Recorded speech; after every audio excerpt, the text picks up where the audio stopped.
No one wants to think that their child is capable of something like this. An unimaginable crime shakes the Midwest when two brothers team up to allegedly kill their own father. When you always look back on things like this, there always are signs. But in that moment, sometimes those signs are missed because you don't want to ever think that someone is capable of something like that. It happened in Fort Dodge, Iowa, about an hour and a half north of Des Moines. A call came into dispatch there on Friday, April 26th, when a postal worker found a body in a ditch while out on his mail route. The victim was identified as 55-year-old Dennis Jones Jr., and soon the suspects were identified too as Dennis's sons, 26-year-old Alec Jones and 21-year-old Nathan Jones. Former CIA officer and FBI agent Tracy Walter says the suspects are a bit of a surprise. I think my first thoughts are that, it's not that something like this has never happened before, but it's typically rare to see, child on parent crime. Investigators soon determined Dennis's cause of death was a gunshot wound and that the ditch where his body was found was not the scene of the crime. So, I mean, the first thing that they're going to do is obviously secure that crime scene. But it sounds like they pretty quickly were able to infer that that wasn't where he was killed, that that was a secondary location that he was brought to. And so that then becomes probably the more important thing. Where did this crime occur? Yes, you have a dead body, but it looks like that was probably the dump site. And so, really, the focus there then became, where was this secondary location? Where did this crime actually happen? Because then that helps point you to suspects and a motive. How would investigators know so quickly that the shooting didn't happen there and it was just where the body was dumped off? So it depends. I don't personally, I don't know how long the coroner has figured that the body had been there, but there could be several reasons. Maybe there's no shell casings on the scene, but somebody could have picked them up. Um, Also, the absence of blood pools and blood spatter.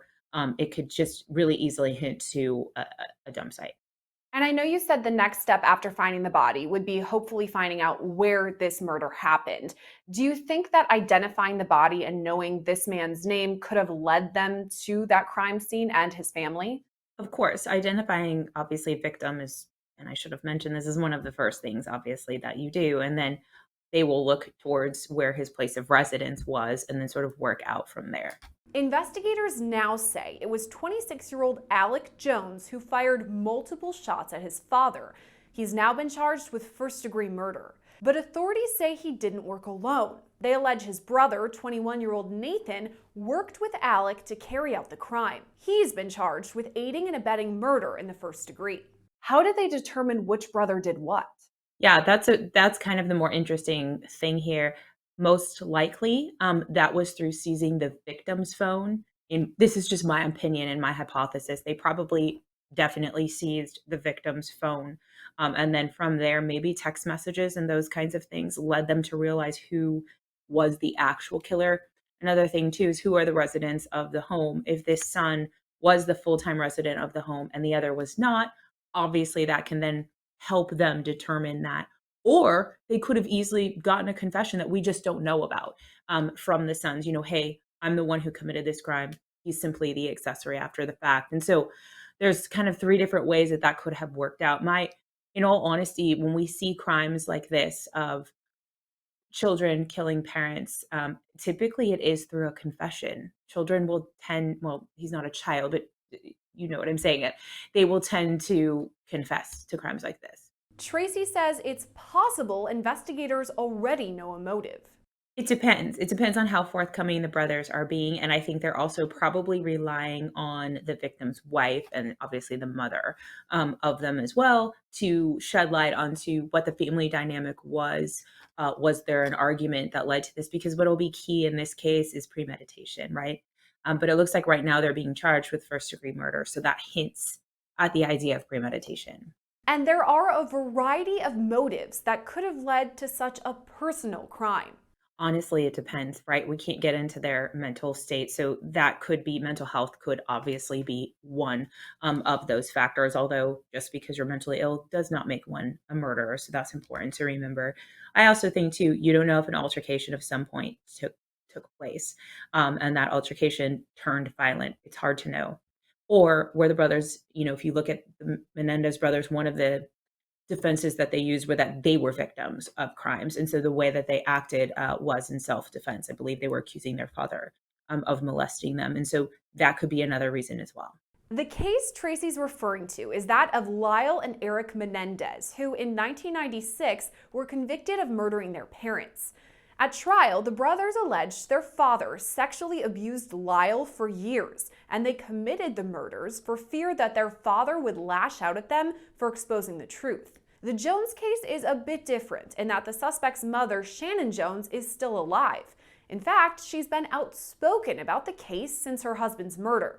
Shannon told local news outlets, quote, "They are good boys. This wasn't premeditated." What do you make of that she's almost defending her sons who just murdered her husband? I think as a mom, in my opinion, it actually seems like normal behavior to defend your own flesh and blood, right? In a crime like this, no one wants to think that their child is capable of something like this. And I think that's most likely, without being in her head, most likely that's where she's at right now. Is she someone that investigators are going to want to speak with? I'm sure investigators are already speaking with her because it sounds like she was a resident of the home. The husband and wife were still together, and so I think they will absolutely be focusing on her. Although I don't think she's involved, they'll want to that will be helpful in terms of determining motive and as well as the state of mind of the two sons. Shannon also told local reporters that she'd had a fight with her husband the night before his body was recovered, but went to bed without seeing anything. That the husband and the wife had a fight. Obviously, it's hard to know how that played in because we don't know if the sons live at the home or not. If the sons live there, heard it, were a part of it, maybe they felt like they were protecting their mom and they could use that, right, as a defense in this case. Or if the sons don't live at the home, but then mom, was just texting with her adult sons, this is what happened with your dad. I'm upset with him, and, all of the things. Then, maybe that could be used in terms of a motive as well. Hard to say. This is a Law&Crime legal alert. Google Incognito tracked users' browsing data without their knowledge. Mass Tort Alliance, one of our legal sponsors, is helping users file for compensation due to Google misleading the privacy of their incognito browser. If you've used Google Incognito anytime since 2016, you can start your claim in less than 10 questions at incognitoclaims.com/LCnews.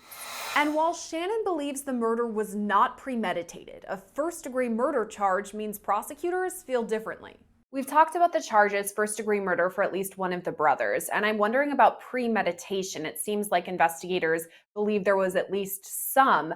How would they go to determine whether this was a crime of passion or it was planned? So, they're obviously going to retrace the steps of the brother, particularly the one that's indicted, obviously, on the first degree murder charge. And clearly, they have enough to indict him on that. So, whether they got it through cameras, whether they got it through phones, they had some inkling that there was a sense of planning that went on. Now, that planning could have been just in the span of a few hours. It doesn't have to be, in the span of 6 months. But they obviously felt that they had enough to indict him almost immediately on first degree.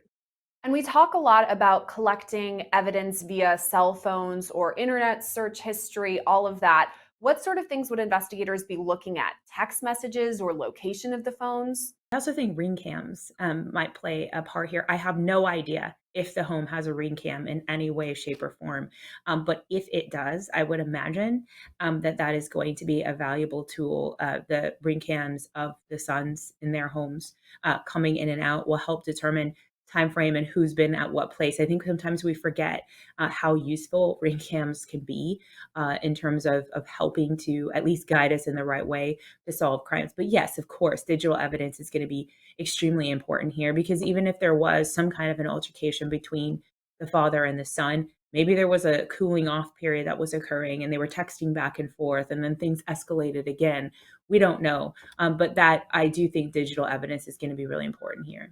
As for other evidence, Tracy says the familial relationship between the victim and suspects should be easy to differentiate. That won't be an issue, just because their DNA is not the same. Their DNA is different. Yes, clearly they're going to share elements of their DNA that's the same, but they will very easily, obviously, they have a warrant to compel DNA from both of the sons, I'm sure at this point already have gotten those samples, and then they have the body of the father. And so at that point, then it becomes really easy to determine whose DNA is whose. And while the suspect's family says this crime came out of the blue, Tracy says there may have been signs. In my opinion, this is simply my opinion, so I want to be careful with how I say that. When you always look back on things like this, there always are signs. But in that moment, sometimes those signs are missed because you don't want to ever think that someone is capable of something like that. Or your brain doesn't go to, oh, this person's going to go kill my mom and dad. But a lot of times there are signs that there's, sometimes trouble brewing. What do you think the next steps are for investigators or prosecutors as this moves through the justice system? Honestly, I think the next steps, and because the victim is a family member, and right now it seems like the mom is very much obviously defending the sons, I do think that they will encourage them to take plea deals in a case like this, so that way they could sort of put it to rest. I mean, most cases are quite frankly solved through plea deals, right? They never even make their way through the criminal justice system. And so I think in a case like this, where the victim's kind of next of kin, which would be the wife, is very much supporting her sons, I think she would be more likely to accept her sons taking a plea. Both suspects are due in court this week for a preliminary hearing. Reporting for Law&Crime, I'm Sierra Gillespie.